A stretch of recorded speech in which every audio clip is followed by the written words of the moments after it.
안녕하십니까? 우리 신약 문자를 공부하는 첫 시간입니다. 특별계시로서 신약을 기록한 문자 이모저모를 새롭게 우리가 살펴보려고 합니다. 배달교례로서 최고의 문자라고 하는 우리 정음 소리책을 든 우리 고유어, 우리 언문과 우리 한문을 통해서 원문 성경을 전제로 한 성경 번역과 해석 전체를 놓고 우리가 이 문자 자체를 아주 짚어보는 시간이에요. 그러면서 이제 어떻게 이 신약 문자에 우리가 다가설 것인가 하는 공부가 되겠습니다. 구약 문자 공부를 반드시 함께 해야만 하겠습니다. 요즘 보면 이제 이 원문의 무용론 관심도 없고 또 소문을 있으니까 조금 하는 티내는, 아니 성경 번역 자체에 관심들이 없어요. 그러니 완전히 엉망진창인 시대거든요. 또 영어 우상 시대니까 그냥 뭐 영어 성경 아무거나 보고 뜻만 통하면 된다. 적당히 그 뜻만 통한다는 것이 다 자기가 하나님 위에 올라서 있고 얼마든지 할 수 있다는 겁니다. 성경을 왜곡하는 굉장히 무서운 생각들이고 발언들입니다. 성경 가감하면 어떻게 됩니까? 그런 문구들은 그러면 어떻게 해석을 한다는 거야? 이런 신약도 좋고 저런 해석도 받아들이고, 그러면 종교 다원주의에 빠져가지고 뭐 그냥 유교도 좋고 이슬람도 좋고 다 그냥 이렇든 저렇든 다 뭐 구원받는다는 식으로 말하는 데까지 이어지게 돼 있어요. 그러니까 거기서 알려는 것은 성경보다 그 교리가 그 속에 깔려있는 심보딱지라고 말할 수 있어요. 성경에서 뭐 교리가 나왔으니 교리 뭐 그건 그냥 앙상은 그냥 어떤 들은 풍월, 근거도 없는 소리를 붙잡고 어느 최면에 빠지고 매트릭스에 젖어가지고 종교를 가지고 노는 기독교를 왜곡하는 사탄의 역사를 분별하지 못하게 됩니다. 우리가 무슨 원어주의를 하려고 합니까? 무슨 옛날 말로 돌아가는 주의입니까? 그동안 성경 해석의 과정, 성경 보존과 성경이 어떻게 번역돼서 하나님의 뜻이 이루어졌나는 전반을 알기 위한 필수 절대방편인데, 그렇고 무슨 신학이 나오고 그것을 훈련받지 않은 사람이 제 나라 말에 대한 태도가 분명하겠으며 올바로 하나님의 뜻을 성령님께서 가르칠 수 있도록 역사한다는 보장이 되겠냐 말이죠. 그런 등등의 것들을 우리가 잘 생각하면서 남이 뭐 원문을 깔보건 안 해도 그만이고, 이른바 특히 목회주의자들 그거 뭐 설교에 써먹을 수 없다고, 그거 완전히 세상 놀리고 교회에 대한 ABC, 선포에 대한 ABC, 예배 ABC가 도무지 안 돼 있는 상태예요. 이런 상태가 서구는 만연해 있고 우리나라 또한 마찬가지로 물들어 있는 때, 언제나 남은 일을 놓고 소수 또는 아주 극소수를 놓고 하나님의 뜻은 유효하게 흘러가요. 어떤 사람은 뭐 코로나 시대 때문에 이제 뭐 교인 수가 줄었다. 아니, 교인이 늙어 주는 게 세상 방편 때문에 사람들의 생각에 쏠려서 이러쿵저러쿵 합니까? 하나님의 교회는 늘 그냥 정하신 대로 그렇게 흘러가는 거예요.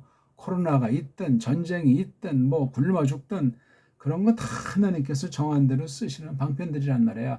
악한 자들이 악용을 하건 어쨌건 그런 게 문제가 아니고, 하나님의 뜻이 무엇인지를 성경을 읽어야 되는데, 원문 성경은 누구나 다 할 수 있으면 좋지만 그런 시간과 여건에 주어지지 않고 성경 교사라면 절대 필수인데, 그걸 모든 신학에서 전부 다 그냥 선택으로 요식행위로 한다든가 아예 그냥 없어져 버리고 있잖아요. 옛날에 한때 원문을 자유주의 신학자들이 퍼뜨려서 19세기, 20세기 초반 확대해서 뭐 전반부까지라고 할까? 원어에 대한 아주 팽배한 때가 있었어요. 그거 다 사탄의 역사로 말미암아 원어주의죠. 부패한 이성을 가지고 세속 언어관을 짬뽕시켜서 철학사상을 얹고 과학주의를 얹어가지고 만들어낸 원문 비평이란 말이에요. 그것에 대해서 정통들은 속수무책이 됐고, 그 결과 오늘 이러한 양상이 돼 있는 거다. 이거 하나님의 심판이고, 이로 말미암아 남은 이들을 더욱 단단하게 하나님께서 무장시키시는 방편을 쓴다고 믿습니다. 아무튼 자, 오늘 여기 작은 노트으로 오롯한 문자를 가지고 바로 이게 우리 정음으로 된 우리 고유어예요. 디벼야만 한다. 예. 서구 언어들로 이미 한계에 봉착해서 그게 오늘날 세계 교회에 거짓이 이루어졌다는 사실이 입증되는 걸 우리가 잘 알고 있습니다. 자, 신약을 이제 재배열해서 루카스가 쓴 요한계시록 이른바 누가복음부터 우리가 치밀하게 한번 신약 계시를 적은 신약 계시를 쓴 문자에 대해서 유머저머를 생초보부터 기응리음부터 공부를 해 보려고 합니다. 자, 그걸 하기 전에 먼저 우리 한번 읽어보겠습니다. 알파벳이에요. 알파벳. 닷소리, 땅소리, 즉 자음이 17개, 하늘소리, 홀소리가 7개로 이루어져 있는데 이것이 막 순서가 뒤죽박죽이고 어떤 일정한 틀도 없어요. 이게 바로 서구 언어이들, 해적들이 이쪽 반대편 서구 아닌 것들을 뭉개낼 때 성경을 빙자했고 원어까지도 이미 빙자한 사실을 조심해야 합니다. 자, 걔네들이 해놓은 걸 먼저 알파, 베타, 감마, 델타, 엡실론, 제타, 에타, 네타, 이오타, 카파, 람다, 뮤, 뉴, 그시, 오미크론, 피, 로, 시그마, 타우, 윕실론, 피, 히, pc, 오메가, 네, 이런 식으로 읽으면 되겠습니다. 이거 그 글자에 이제 시간이 지나면 점점 익히게 돼 있고 충분히 공부한 사람이라도 다 주머니 속에 넣고 처음 공부한다는 상태로 우리가 세상 언어를 공부하는 것이 아니고 하나님의 뜻을 알기 위해서 뜻을 정리해서 적은 이만큼 충분한 분량의 이 성경 계시를 쓴 원어 문자를 공부하는 시간입니다. 우리말로 공부하는 시간에 지난날 다른 나라 언어들을 통해서 한 것도 필요한 만큼 참고하되 우리말로 구약 문자, 신약 문자를 다가서는 공부가 되겠습니다. 이것도 내내 마찬가지로 1강을 시청하고 이 속 내용을 잘 다 검토해가지고 요약하고 깨달은 바를 메일로 적어서 구글의 그 지메일로 저한테 보내는 사람에게 또한 누군지 밝히면서 어떤 사람인지 최소한도로 기본 상식으로 사귐의 토대를 이룰 그러한 것을 알고 끝까지 공부할 사람이 저한테 이제 보내시면 제가 검토하고 제가 이렇게 만들어내는 대로 보내겠습니다. 보내서 그걸 시청하면 충분히 숙지하고 다시 이렇게 적어가지고 내용을 간추려서 깨달은 바를 확실하게 적어서 보내주시면 되겠습니다. 자, 먼저 한번 루카스복음 1장 1절을 한번 읽어보죠. 크게 따라하세요. 제가 읽을 때는 원어라고 생긴 거냐고 무조건 크게 따라하세요. 집중해가지고 에페이데페르 벌로이 에프 헤이레산 아나탁사스타이 디 에게신 페리톤 페 플레로 포레메논 엔 헤민 프라그마톤. 일단 1절만 읽어드렸습니다. 이렇게 읽으면 돼요. 이렇게 읽음으로 이 문자가 어떤 문자구나, 그 문자가 어떻게 쓰였구나 하는 이런 것들을 하나 두 개씩 배워가고 소리내므로 확인하고 글자를 구경함으로 확인하고 글자를 써보면서 확인하는 그런 공부를 이제 전체를 볼 때 이어지게 돼 있다 하는 것을 상식으로 알면 되겠습니다. 영어 글자 비슷해가지고 또 우리가 수학이나 또는 과학 공부할 때 이런 약자로 이런 걸 많이 썼잖아요. 그렇죠? 헬렌 글자 또한 최근에 이제 라틴으로도 많이 이제 썼어요. 라틴 문자, 라틴 알파벳, 헬렌 알파벳 두 가지로 주로 했고 물론 각 나라 이제 말들로 저마다 자기네 나라 교과서나 책을 쓸 때 그렇게 많이 사용하고 있습니다. 자, 이거 늘 말씀드리는 건데 간단히 우리가 하죠. 우리가 지금 하나님의 뜻을 공부하는데 직통계시가 아니에요. 이것이 이제 이렇게 그림으로 글로 적혔는데 이 과정의 이 소리, 사람 입으로 말하는 이 소리를 통해서 뜻이 전달됐고 담기게 됐고, 이걸 또 그림으로 해서 글로 눈에 보이는 것으로 남겨가지고 보존한 사실이 매우 놀라운, 평범한 것 같지만 놀라운 거예요. 요걸 우리가 대전제하고 음소라는 음절이라는 두 개로 우리 보통 말을 해요. 우리 보통 소리의 그 바탕이 두 가지가 있잖아요. 그렇죠? 자음이라는 것이 있고 모음이라는 것이 있잖아요. 이걸 이제 서양에서는 알파베트, 우리는 자모 그렇게 부릅니다. 또 어디 운모, 성모 이렇게 이제 부르기도 하는데, 아무튼 요 한 개 한 개 뜻을 가진 가장 조그만 알갱이가 두 가지예요. 하나는 자음, 하나는 모음이란 말이에요. 자음이라는 바탕소리, 모음이라는 바탕소리. 자음이라는 바탕소리는 땅소리, 모음소리는 하늘소리. 그렇게 우리는 구분을 합니다. 서양에는 이런 구분이 없어요. 알파벳 자체의 뜻 자체를 잘 몰라요. 그냥 어떻게 딴 나라 거 훔쳐왔는지 그냥 흉내냈는지 짬뽕이 돼가지고 그냥 그렇게 흘러가는 거예요. 근데 빤지력은 세고 또 세상 딴 나라 이겨먹는 그 무기라든가 또는 돈벌이로 착취하는 속이는 그 아주 돈놀이의 귀재들로 돼서 온 세상을 완전히 노예 삼아버렸던 거예요. 우리나라 같은 경우는 정말 아주 동방예의지국이라는 말이 있듯이 잘 나갔는데, 이런 물질주의에, 거짓주의에, 종교주의에 완전히 그냥 폭망당하고 말았던 겁니다. 자, 이렇게 모든 사람들의 사고방식, 역사라든가 사상이라든가 이 모양 저 모양이 전부 다 글로 필요한 것들이 적혀 있어요. 물론 거긴 거짓말, 사기친 가짜 글도 많지요. 지금 그걸 따지는 시간이 아니고 성경 이야기를 하는 거니까. 그러니까 세상의 리치를 쫓아서 하나님께서 일반 은총을 발휘하도록 하사 성경을 기록으로 남기게 된 거예요. 거긴 일반 은총 필요한 요소들이 다 거기에 이제 쓰여져 가지고 된 거란 말입니다. 그래서 소리 중에 바탕 소리를 음소라고 해요. 두 가지가 있다고 그랬죠? 모음, 자음, 하늘소리, 땅소리.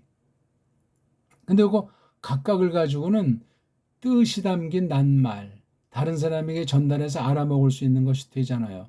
이것만 쓰면 발음도 안 돼요. 그리고 이게 소리가 안 나요.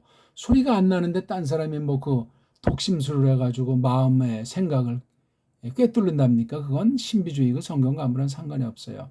소리가 들려야 알아먹어요. 일단 물론 소리가 안 날 땐 형용을 해도 그게 유치한 수준이지 안 된단 말이에요. 이 말이 얼마나 중요한지, 말을 듣는 귀가 얼마나 중요한지, 물론 눈을 보고 그런 전반을 통해서 마음을 생각하는 것이 뒤따라 이어지는 것 아니겠습니까?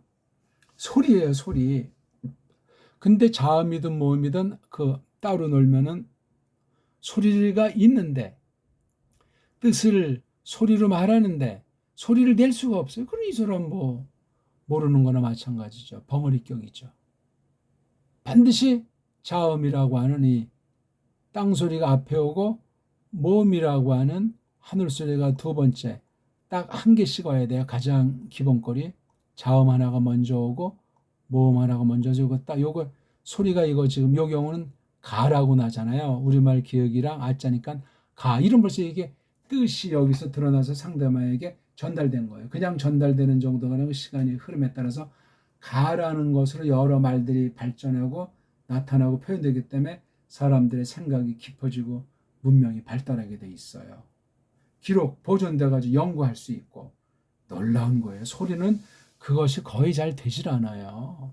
중간에 딴소리를 뒤 바꿔버리기도 쉽고, 이렇게 글을 써도 바꾸는데 말이야 그냥 나 그런 말 한 적이 없다면 어떡할 거예요? 녹음을 해요? 인정이 안 되는 거예요. 다 그거 근본. 빠른 적이 없다는데. 증명을 할 거예요. 뇌를 뜯어볼 겁니까?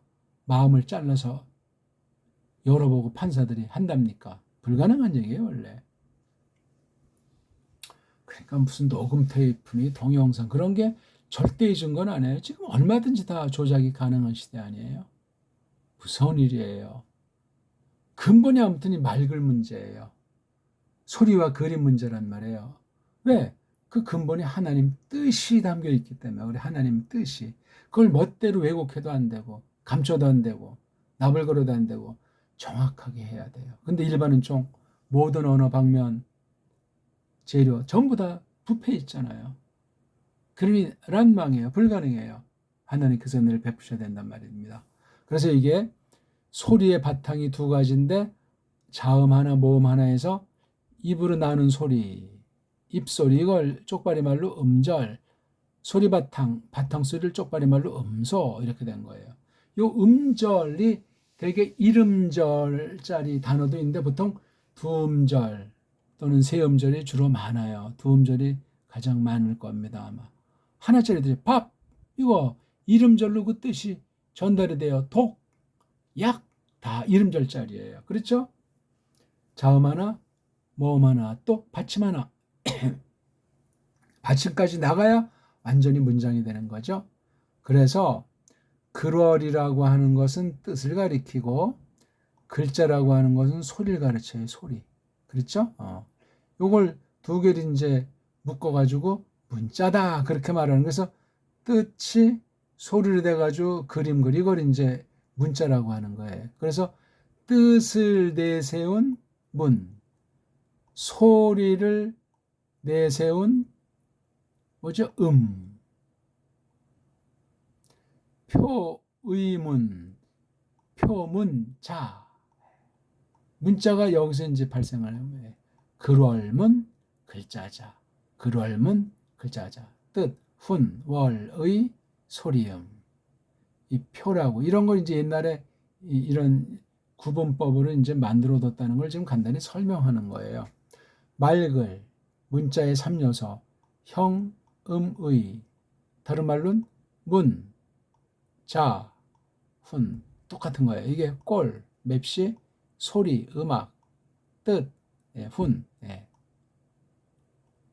꼴과 문자의 꼴과 문자의 소리와 문자의 뜻, 낱말을 볼 때 낱말의 꼴이 그렇다면 낱말이 그래서 낱말을 보게 되면 자음 하나, 모음 하나가 합자가 된다. 합해서 소리가 난다는 거예요. 소리. 완벽한 소리예요.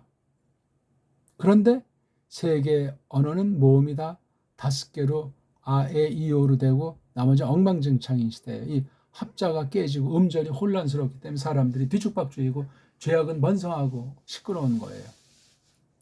이걸 기본으로 합자를 기본으로 삼성을 일체로 해야 돼요. 삼성. 자모란 말이 초성, 중성, 종성이라는 말을 바꾼 건 이건 우리나라 말밖에 없어요. 삼성이 하나다. 합자가 한음절이다. 한합자가 한음절이다.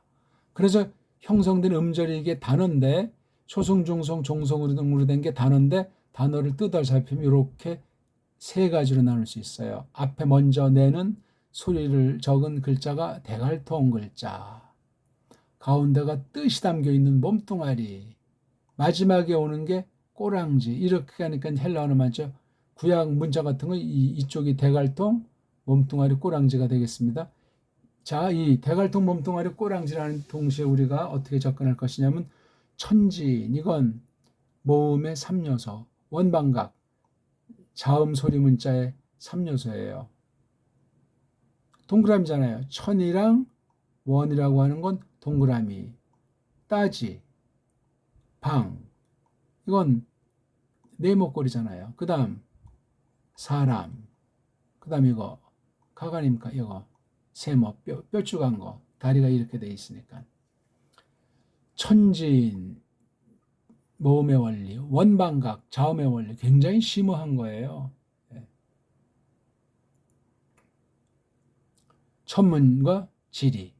천문과 지리 통달하는 거죠. 그래서 여기 몸뚱아리 중에 빨가벗은 몸뚱아리는 어근, 어원을 가리키고 몸뚱아리는 여기다 뭐 옷을 걸쳤기 때문에 어간이 돼버린 거예요. 그리고 이거 뒤에 오는 게 이제 꼬랑지, 어미죠. 꼬랑지. 여기에 이제 피라미 여기 중간중간에 대갈통과 몸뚱아리 사이, 몸뚱아리랑 꼬랑지 사이에 몸은 아닌데 기름칠하는 것이 붙어요. 자음은 아닌데 기름칠하는 것이 붙는단 말이에요. 마지막 문자가 타락해 왔잖아요. 가장 완벽한 문자, 자질문자. 이건 완전히 자음 모음이 완벽해가지고 무한히 소리 낼 수 있고 그 소리에 대한 글자를 그려나갈 수 있어요. 만들어낼 수 있어요. 이런 걸 자질문자라고 그래요. 음소도 물론 만들죠. 소리 바탕을. 이 자질문자가 가장 완벽히 드러난 것이 음소문자예요. 음소는 자음, 음소, 이름소, 모음, 이름소 돼가서 한 음절이 되는 것이 완벽한 거를 완전 음소문자라고 하는 거예요. 음소가 분명히 구별되는 거예요. 자모 정도로만 구별되는 것이 아니고 초성, 중성, 종성, 받침인데 초성, 중성, 종성까지 구별되는 것이 음소문자예요. 완벽한 우리말밖에 없어요. 지금 한글 말고. 그 다음 음절문자는 자모가 불분명해요. 자음으로만 된 음절문자가 있고 자음도 몇 개 없고 모음도 몇 개 없이 대충 된 그런 빈약한 반도 안 되는 그런 불완전 음절문자가 있단 말이에요. 불완전 음소문자가 있듯이 자질문자는 완전히 독보지. 그러니까 완전 음소문자, 완전 음절문자는 자질문자가 있어야 돼. 나머지는 그냥 엉터리 방송국이에요. 그걸 갖다가 극복하려고 방법론을 쓴 것이 인본주의 세상 언어학이에요. 언어 문자관이라고. 그럼 많은 사람이 뭐 중국 인구가 몇 명입니까? 미국 인구가 몇 명이에요? 그럼 많은 사람이 있으면 그만큼 더 세상에 영향력이 있다고 착각에 빠지는 거예요. 그러면 소수 부족들은 뭐 별볼 없겠네. 안 그렇습니다. 하나님의 세계에서는 큰 코 다치죠. 그렇게 깜짝거렸다가는. 우리는 뭐 지금 전 세계에 흩어져 있는 인구를 다 따지면 1억 안팎이 될 텐데 현재 스코어 남북은 8천여만이 되고 있는데 어떤가? 그 수가 많은 수인가 적은 수인가?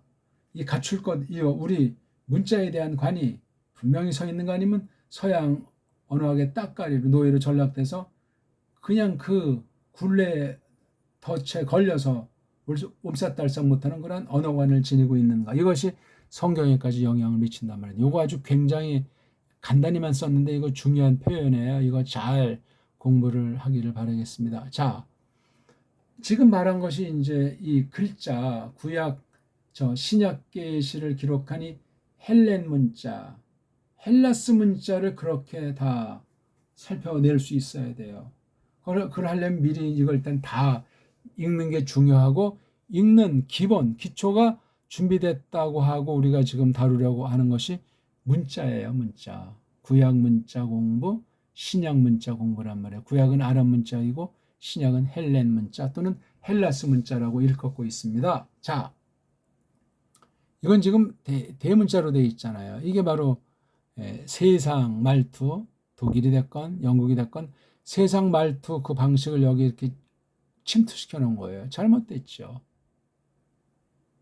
구약은 다 그냥 뭐 자음밖에 없으니까 뭐 또 정방형 글자로 이미 만들어 놨으니까 이렇게 들쑥날쑥 크게 작게 이런 필요가 없게 미리 그렇게 다 해 놨어요. 누가 했는지 모르지만 이게 이제 보통 일명 대문자다 그렇게 말하잖아요. 이건 소문자다. 그러면 이제 대문자는 뭔가 센 거잖아요. 구별되는 거잖아요.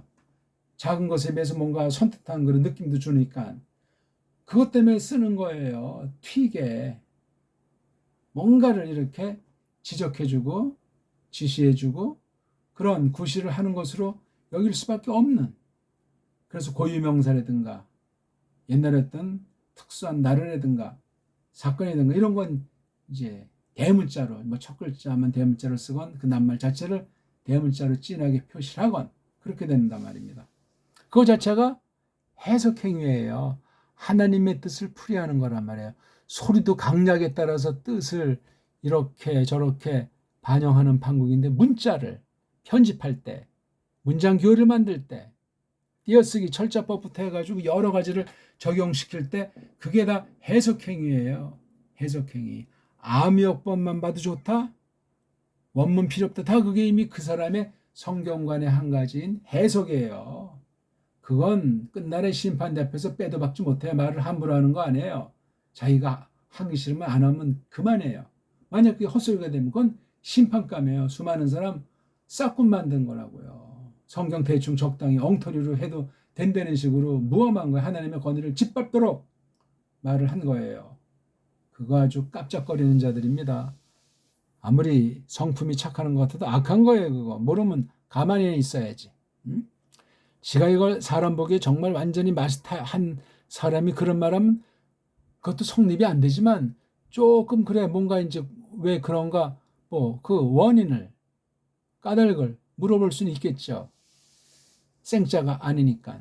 아무튼 이 문자로 써진 글을 놓고 어떻게 읽든 어떻게 편집을 하건 전부 그것이 해석하는 행위예요. 성경 같으면 하나님의 뜻을 밝히는 행위들이란 말이에요. 그게 올바로 맞으면 얼마나 공헌하는 것이고 중요하겠어요. 만은 아니면 이거는 무서운 범죄가 될 수 있어요. 성령 회방죄로도 나가 동그라지지 않을까 모를 정도예요. 무서운 겁니다. 언어가 부패했을지라도 성경 계시 언어는 특별한 언어예요. 세상 말이 아니에요. 세상 말식으로 접근할 수가 없어요. 일반은적으로 뭐 문법부터 하고 뭐 해서 그런 방식을 쓸 수도 있는데 그런 것이 절대 방법이 될 수가 없어요. 성령님이 가르쳐 주시는 거예요. 성령님이. 거기엔 참된 믿음이요. 믿음의 내용이 참된 성경관이요. 교회로서 사명감이요. 그 다음 어떤 나라에 어떤 언어를 쓰는 사람으로 그 현존 그 당시 그 나라의 자국어가 부패했는가 똑바로 세워지고 있는가 그로 말미암은 영향은 어떻게 되는가 하는 전반에 대해서 생각을 하고 정리하고 있어야 돼. 그냥 거저먹거리 대충 술렁술렁 넘어갈 수가 없단 말입니다. 이런 얘기 뭐 한두 곳도 없죠. 자, 그래서 이렇게 그다음 이거 띄어쓰기도 이게 해석이 들어가 있는 거예요. 이게 그냥 빈 공간이 아니고 해석이에요. 그럼 이거 어떻게 읽을 거예요? 에페이데페르 폴로이 그렇게 있습니까? 에페이데페르 폴로이 이렇게 띄고 읽으면 그게 해석이에요. 그냥 빈 공간으로 시간만 흘러가는 게 아니올시다예요. 내 자신도 붙여서 읽고 띄어 읽고 천천히 읽고 빨리 읽고 아주 목소리 성우처럼 이렇게 묘사하기 다 그게 그 말을 자기 자신과 다른 사람에게 비치는 영향이 반드시 생깁니다. 거기 온 천하만물 거기 개입되어 있는 그 둘이 만나서 얘기하고 어떤 사람이 쓴 책을 보는 그 공간, 시간의 환경 가운데 다 이게 영향을 주고받습니다. 무서운 일이에요. 놀라운 일이에요. 그렇게 하는 것이지 뭐 그냥 부패한 자들이 가짜 언어 학자들이 그냥 이설저설한 세상 소리들에 그냥 성경 문자 본질을 갖다 회파한다거나 자기도 모르는 사이 그거 무엄한 범죄 올시다. 장난 놀면 안 돼. 그렇다고 해서 뭐 원문 글자를 우상시한다거나 무슨 신통력 있는 그 신비주의 언어관도 경계해야 돼요. 가장 중요한 건 우리나라 말로 직역으로 올바로 번역된 성경이 있어야 된다는 거예요. 원문보다도 우리가 다 읽어야 되니까. 중요한 것은 성경을 번역할 때 우리말식으로 쉽게 얼른 누구나 보고 읽히게 한답시고 막 그냥 소설을 쓰고 각본을 하고 편집을 한단 말이에요. 이건 잘못이에요. 직역을 하되 최대한 우리말로 알아먹을 수 있게 하되 원문의 뉘앙스를 최소한도 보존해야 될 때는 조금 우리말로 어색할지라도 대충 읽어서 모르게 크게 무리가 없으면 좋은 거예요. 어순 문제 하나 곁들여 본 것이고 글에 대한 선입견 문제를 우리말로 원문을 갖다 각색하면 안 돼요. 원문은 원문대로 고유성을 지니면서 우리말로 최대한 우리말식으로 하되 살붙여서 의역하거나 풀이역은 성경이 아니에요. 직역을 해야 그걸 성경이다. 그렇게 말하는 거예요. 세상 고전도 그대로 직역을 해야 뭐 딱딱하다는 어떻든 그 두 나라 언어가 차이도 있고 여러 가지 다름인데 어떻게 이것이 싹 빠지게 해요? 그건 잘못된 번역이에요. 좀 이게 어렵기도 하고 어색하기도 하고 이게 뭔 말인지 처음 봐서 잘 안 들어오게 하는 것이 직역이 올시다. 미끈미끈하게 하는 건 이제 설명하는 사람이 재밌게 붙여서 깨닫도록 도와주는 거예요. 그건 원본 자체, 고전 자체, 번역 자체가 아니에요. 그건 이미 풀이해서 설명으로 나간 설명이에요. 설명. 성경이 아니에요. 그거는 성경과 성경스럽지만 성경이 아닌다 한 것을 깨달아야 돼요. 우리가 삼류 소설 같은 것도 원본을 각색하면 날아가는 것 아닙니까? 그래서 저작권이라는 것이 있는데 그대로 하는 거예요. 그대로 허락받아가지고 세상 책도 한 글자라도 함부로 바꾸면 안 돼요. 뉘앙스가 달라지는데 흐름의 맥락의 맛이 달라져요. 그럼 큰 코 다치는 거예요. 세상 삼류 소설도 그렇게 하는 판국인데 하물며 하나님 말씀을 말이지. 예? 실력 없는 것들이 그냥 사람 중심인 것들이 지지고 볶는단 말이에요. 그런 성경 번역은 없습니다. 그쯤 되면 성경 해석을 똑바로 하는 사람 같아 그냥 성경 한 구절 읽어놓고 자기 소리하다 마는 거. 오늘날 세계 거의 모든 강단이 그 모양으로 가짜임을 폭로해버리고 있잖아요.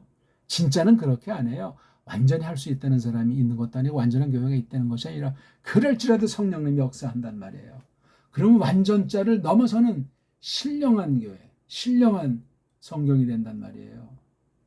그런 표현도 잘 오해 없이 깊이 생각을 해 주시길 바라겠습니다. 원래 우리 믿음 자체가 신비하네요.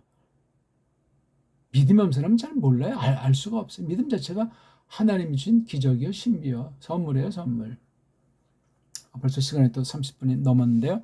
자, 이런 부호 같은 것들, 위에 이런 뭐 액센트, 이거 다 그냥 인간들이 이렇게 해놓은 거예요. 자국어를 가지고, 현대어를 가지고. 그건 그 언어를 쓰는 사람들에게조차도 위험 요소란 말이에요. 딴 나라 사람한테 강의해서 이렇게 편집된 원문 성경 가지고 이걸 뒤밀면 이런 것까지 다 저민 이런 것도 다 그냥 영감된 것으로 설명도 확신 있게 제대로 못해요. 그러면 뻥꾸라가 돼버리는 거예요. 심각합니다. 그런 기역, 니은 아주 기본 중에 기본들도 명확히 설명해 주는 사람이 없고 산박하게 언어 논리를 힘입어서 신령한 성경의 아주 권위에 절대 권위에 이렇게 딱 복종시키도록 설명하는 사람을 만나기 어려울 겁니다. 심각해요. 좋게 대충 뭐 그냥 누이 좋고 외부 좋은 가운데 편리하게 주거니 받거니 하면서 세속과 하나님을 넘나들면서 그런 식의 교회관, 그런 식의 믿음, 그건 성경과 아무런 상관이 없습니다. 그래서 그런 것들 우리가 주의하시란 말이에요. 그러니까 이거 글로 표기하는 거랑 낭독은 또 달라요. 낭독은 굉장히 자유스럽습니다. 자유스럽다는 것이 뭐 지 멋대로 한다는 것이 아니라 문자에 지닌 한계를 풍부하게 더 많은 하나님의 뜻을 담고 있는 게 소리세계예요. 그중에 가장 엑기스될 만한 것을 최소한도로 담을 수 있는 것이 문자세계예요. 간단히 소리세계랑 문자세계를 견준다는 말입니다. 그러니까 소리세계를 제대로 모르면 문자를 알 수 있겠습니까? 없는 거야. 문자를 안다면은 문자를 점점 똑바로 알아간다면 소리세계가 밝아지고 소리세계가 깊어지는 거예요. 그럼 하나님의 뜻을 그렇게 깨달아간다는 거예요. 그렇게 받아들이게 된다는 거예요. 믿음이 자라나게 되겠죠. 하나님을 점점 알아가니까 아는 만큼 믿음이 크니까 제대로 한다면 제대로 깨닫는다면 말입니다. 그 들어서 암기하는 껍데기 흉내 내는 거 말고 우리의 영혼을 완전히 그냥 녹이는 우리의 심장을 그냥 마음을 다 뒤바꿔버리는 성령 역사가 그 번역된 성경을 읽고 듣는 그런 가운데 나타나게 하신다는 걸 우리가 잘 생각하시기를 바라겠습니다. 문법이고 이런 거 없어요. 암기할 것도 제가 늘 하는 말이잖아요. 읽기만 되면 돼요. 처음엔 일단 이게 자음인지 모음인지 붙여서 어떻게 읽는지 자체를 모르잖아요. 자음이 반드시 먼저 오고 모음으로 끝나는 이런 기본 원리, 합자 원리가 자음 한 개, 그 다음 모음이 두 번째고 그 다음에 자음으로 끝나는 이 삼성일체 원리로 이게 결론 지어져야 돼. 이게 자음 합자 원리, 삼성일체 원리. 이런 읽기를 나가면 돼요. 초성, 중성, 종성치기엔 우리나라 말밖에 없어요. 훈민정음 원리를 따라서. 예? 한글도 이게 지금 형식치라 어쩌고 저쩌면 한글은 다 이미 근본이 망가져 있는 거는 그 언어를 만든 놈들이 서양과 쪽발인데 걔네들이 쥐어 틀고 있는 거야. 걔네들 자국어들 중에 한글 연구하는 자들이 있다고요. 또 여기 앞잡이들이 다 꿰차고 있어. 이것들이 그냥 그럴싸하면서 조작하고 있는 거예요. 심각합니다. 심각해요. 언어는 갈수록 부패해요. 우리가 제대로 막 하려고 해도 하나님께서 불쌍히 여기지 않는 한 변하고 부패해요. 그러면 하나님의 뜻이 왜곡이 될 수밖에 없잖아요. 그걸 막고 그걸 지키는 게 성령님이 믿는 사람들에게 은혜를 베푸시고 주장할 때, 그래서 믿음이 보존되고 하나님 말씀이 지켜지는 거예요. 그러니까 서구 언어들 헬란 말도 그렇고 구약 문자도 그렇고 이 두 문자가 다 자모로 끝나 있는 거야. 아니, 구약은 자음으로만 돼 있는 거, 읽기가 난망 상태예요. 지금 거기 붙여놓은 것은 그냥 사람들이 해놓은 거기 때문에 정말 조심하지 않으면 날아갑니다. 속아 넘어갑니다. 엉터리 들입니다. 그렇다고 소리를 강조하지 않을 수도 없고 소리는 낼 수 없고 모험이 없다는데 정말 없었는지, 있는데 변질시켰는지 없앴는지 어떻게 알아요? 이걸 최초 원본이 없다는데 심각한 거예요. 만만치 않습니다. 이런 원문 갖다 원문 안 해도 된다, 암호 번역이나 대충 보고 뜻만 알면 된다. 그러니까 한 개보다 두 개, 세 개, 우리말 성경은 본디 엉터리니까 영어 성경 대여섯 개, 10개, 20개 읽으면 전체 뜻이 들어온다고, 이런 뻥이 어디 있어요. 어슴푸레 읽는 이마다 듣는 이마다 지 나름대로 하는 것 아니에요. 단 정통교리의 빗나감이 되지 않으면 되니까. 정통교리가 그게 성경이요, 그게 절대 기준이 되냐고요. 성경 자체가 권이고 성경을 해석하는 자체가 절대권인데 말이 되는 소리들을 해야죠. 미국 신학이 절대예요? 영국 신학이 절대고? 아니잖아요. 그게 걔네들의 언어로 걔네들이 소수 필요한 사람들에서 그걸 잘 조심스럽게 골라 쓰는 사람들의 몫이, 그 언어로 된 것도 영어 그러면 영어 쓰는 아이들 대부분은 엉터리 방송국이요. 가짜란 말이죠. 깐난쟁이란 말이죠. 어떻습니까? 우리나라 이 번역 자체가 완전히 식민지 언어로 둔갑된 뒤에 만들어진 한글 성경이기 때문에 이건 볼 것이 없어요. 정말 구원의 신앙을 그동안 아무튼 받은 소수의 사람이라면 아주 각별한 은혜인데 믿음이 튼튼하거나 깊거나 강력한 것은 나타내지 못했을 겁니다. 사람 보기엔 10만 명 앞에서 설교한다 이렇게 깜짝걸쩍 말하지만 아무것도 아니야. 그런 게 하나님은 전지전능하시고 무한 광대하신 분인데 무슨 10만 명은 없는 거나 마찬가지예요. 무한하신 하나님 앞에 사람 보기면 어쩌고저쩌고 쪽수를 자랑하고 쪽수에 빌빌대고 그런 인본주의자들이 어디 있어요. 성경 앞에서 두려워 떨고 엎어져야죠.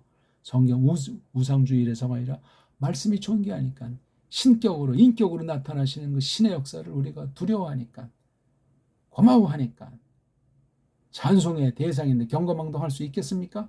감히 깜짝거릴 수가 없어요. 성경이 어디 하나님이 농담하시는 말씀이 있어요? 없습니다.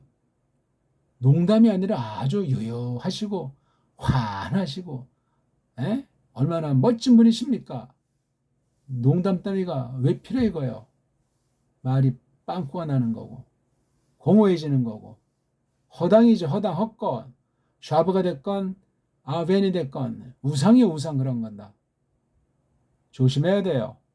문자주의에 빠져가지고 그냥 헬렐레하고 알아야 얼마나 안다고 문자를 쓰고, 쉬운 말도 있는데 우리말도 있는데 성경에 합한 말을 해야 되는데 성경은 안으로 돼 성경스러운 말을 써도 시원찮은 판국인데 말입니다. 이런 등등의 것들 앞으로 우리가 하나씩 계속 해 나갑시다. 시간이 많이 갔는데 꼭 복습을 여러 차례 해주셔야 되고 자기 거로 소화한 것을 써서 보내주셔야만 그 다음이 이어지게 돼 있습니다. 목숨 내걸고 이 뜻이 뭔지를 정말 점점 우린 읽기도 처음엔 잘 안 되지만 점점 이제 뜻도 대충 번역하다 점점 정밀하게 번역하고 한 음절 이게 지금 음절이잖아요. 이게요. 음절인데 음절의 그 자음의 뉘앙스, 모음의 쓰임새 이런 거에 점점 이제 깊이 들어가는, 낭독할 때 그게 그냥 0.0초에 탁 나를 사로잡는 그런 것이 되는 정도를 목표로 삼고 우리말 잘하는 사람들 능가하는 그런 수준으로 원문 성경을 다룰 정도가 돼야 적어도 성경 교사 아니겠습니까? 우리가 그건 다 몰라도 대충 읽을 줄 알고 이 말이 어떻다 이런 동영상 강의를 통해 마음을 잘 새겨두는 사람은 싹꾼인지 아닌지 단번에 알아먹을 수 있어. 특히 원문을 가지고 악용하는 속이는 자들은 더 눈에 탁 걸리게 돼서 벌써 소리에 대한 것이 이 사람이 경험했는가 안 했는가, 원어라는 문자를 어떤 식으로 다루고 있는가, 세속 언어학에 물든 사람인가, 해석이 세상 논리 정도만이 아니고 성령의 그 정말을 성경으로 해석하는 원리 원칙에 투철한 믿음으로 정말 하나님 말씀을 풀이하고 있는가 하는 것들을 분별할 수 있어요. 뭐 누구를 비판하려고 하는 것이 아니고 마지막 때는 미혹하는 영이 그득 차 있기 때문에 진리의 영을 하나님께서 은혜로 베풀어 주시는 사람만이 진짜요 구원의 신앙을 확증하는 사람들이요. 아무 데 가서나 아무 교회나 속하고 아무 설교나 듣는다고 아무 책이나 보고 아무 원어 강의를 듣는다고 날아갑니다. 아차했다가는. 자, 오늘 우리가 첫 시간 이제 간단히 했습니다. 오롯한 문자인 우리 말을 가지고 원문 성경을 디비는 공부다 하는 것을 아시고 하나하나씩 되풀이해서 또 반복해서 완전히 숙지하고 그 다음 넘어가고 그렇게 공부하시길 바라겠습니다. 고맙습니다.